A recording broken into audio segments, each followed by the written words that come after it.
Hi friends, welcome to Nanamma's magic. ఈరోజు మా నానమ్మ మీకు గోదావరి స్టైల్ చికెన్ ఆవకాయ ఎలా పట్టాలో చూపిస్తుంది. Let's move on to the recipe. ఈరోజు మేము 3 కేజీల చికెన్ ఆవకాయ పడుతున్నామండి. మేము ఇప్పుడు పొయ్యి మీద కళాయి పెట్టి దానిలో 2 కేజీల నూనె పోసుకున్నాను, వేరుశనగ నూనె. నూనె వేడెక్కాక చికెన్ కూడా వేసేసుకోవాలండి.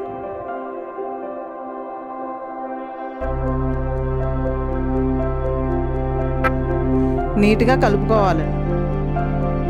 సో గైస్, పక్కన రొయ్యల పచ్చడి కూడా అవుతుంది. దీని ఫుల్ వీడియో కావాలంటే కామెంట్ సెక్షన్లో full video of prawns pickle అని పెట్టండి, మేము తప్పకుండా వీడియో పోస్ట్ చేస్తాం.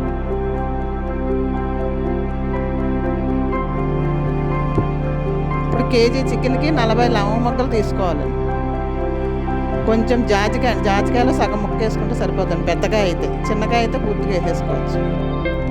కొంచెం దాల్చిన చెక్క, 2 స్పూన్లు మెంతులు, 2 స్పూన్లు ఆవాలు,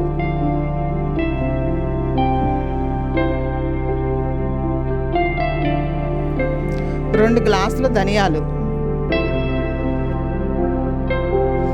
అలాగే 2 గ్లాసులు కారం తీసుకోవాలండి.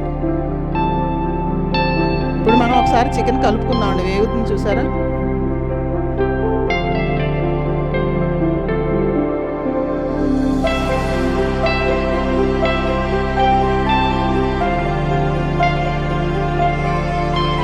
ఇప్పుడు మనం తీసుకున్న ధనియాలు, మెంతులు, ఆవాలు వేయించుకోవాలండి.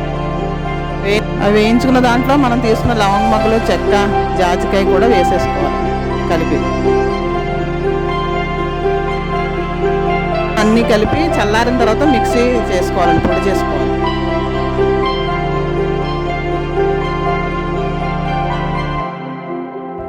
ఇలా మిక్సీలో పొడి చేసుకొని పోసుకోవాలండి.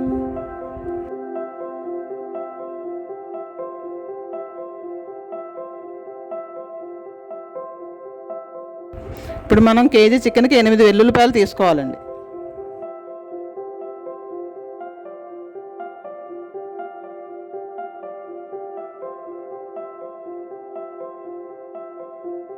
ఇప్పుడు మనం చేసుకున్న 2 పొడిని ఒకసారి మిక్స్ చేసేసుకోవాలి.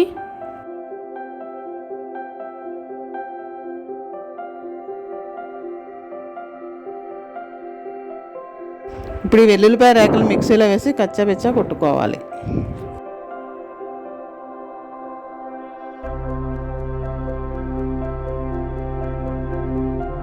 సో గైస్, ఇది వెల్లుల్లిపాయని ఇలా కచ్చాపిచ్చ కొట్టుకోవాలి. ఇలా రావాలన్నమాట స్ట్రక్చర్ అదంతా.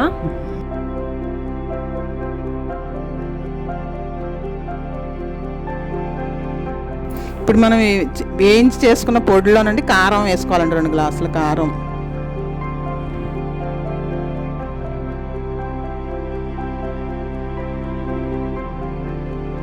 ఇప్పుడు ఉప్పు కూడా వేసుకోవాలండి. 1 గ్లాసు ఉప్పు, 1 స్పూన్ పసుపు వేసుకోవాలండి.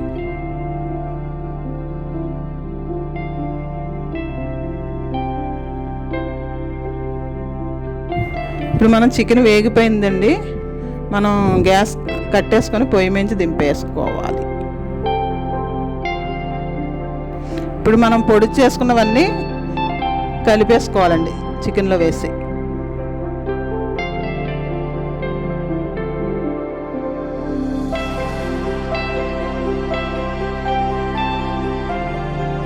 తర్వాత వెల్లుల్లిపాయ కూడా వేసేసుకోవాలి.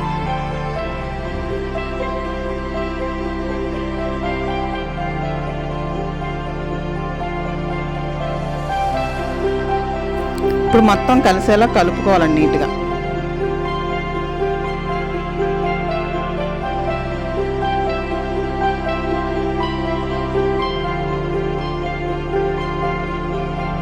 ఇప్పుడు చూడండి, ఇది 3 కేజీల చికెన్ ఆవకాయ అండి. నేను మీకు కేజీ కొలతలు చెప్పానండి, దాన్ని బట్టి మీరు వేసుకోవాలి. నిమ్మరసం కూడా పోసుకొని కలుపుకోవాలి. 10 నిమ్మకాయలు కావాలండి దీనికి, కేజీకి. మనం నిమ్మరసాన్ని వేడి చేసి పోసుకోవాలండి. అలా పోస్తే నిల్వ ఉంటుందండి ఆవకాయ. 2-3 నెలలు బయట ఉంచేసినా కూడా మీకు పాడవదు. సో గైస్ మన పచ్చడి అయితే రెడీ అయిపోయింది. కొంతసేపు ఆగాక మన పచ్చడి మంచిగా సెట్ అయిపోతుంది. మీరు చూడొచ్చు మన టేస్టీ గోదావరి స్టైల్ చికెన్ పచ్చడి రెడీ అయిపోయింది. సర్వ్ చేసుకొని ఎంజాయ్ చేయడమే. Like share subscribe to Nanamma's magic. Bye guys, we love you.